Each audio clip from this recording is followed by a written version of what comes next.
Hello बच्चों, तो चलिए इस प्रश्न को पढ़ते हैं। बताइए कि कथन सत्य है या असत्य। यदि ए विषम सममित आव्यूह है तो ए स्क्वायर सममित आव्यूह होगा। तो यहाँ पर देखो, ये बताना है हमें कि यह कथन सत्य है अथवा असत्य। तो प्रश्न में आगे बढ़ने से पहले इस प्रश्न से संबंधित जो मुख्य अवधारणा है उसकी हम चर्चा कर लेते हैं। तो देखो, मुख्य अवधारणा, यदि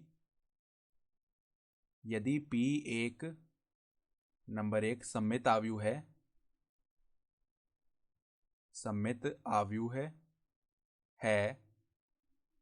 तो यहां से क्या स्थिति होती है।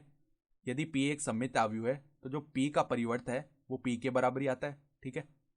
और अगर ये एक विषम सममित आव्यूह है, विषम सममित विषम सममित आव्यूह है, तो यहां से जो P का परिवर्त होता है वो माइनस P के बराबर आता है। तो ये स्थिति होती है हमारे पास सममित आव्यूह और विषम सममित आव्यूहों के लिए। तो अब देखो, हमें ये भी पता होना चाहिए कि अगर कोई आव्यूह है, ठीक है, P, और उसकी घात है m, उसका हम परिवर्त निकाल रहे हैं, तो इसको हम कैसे लिख सकते हैं, P का परिवर्त और इसकी घात m, ठीक है। तो अब देखो, हमें क्या बोला हुआ है कि a जो है वो एक विषम सममित आव्यूह है, अर्थात a का जो परिवर्त है वो माइनस a हो गया, ठीक है। फिर a स्क्वायर के बारे में बताना है, तो हम क्या करते हैं, a स्क्वायर का एक बार परिवर्त निकालते हैं। तो इस परिवर्त को अंदर ले लेंगे तो a का परिवर्त और इसकी घात 2 हो जाएगी, ठीक है। अब a के परिवर्त की जगह हम माइनस a लिख सकते हैं, तो माइनस a और इसकी घात हो गई 2, ठीक है।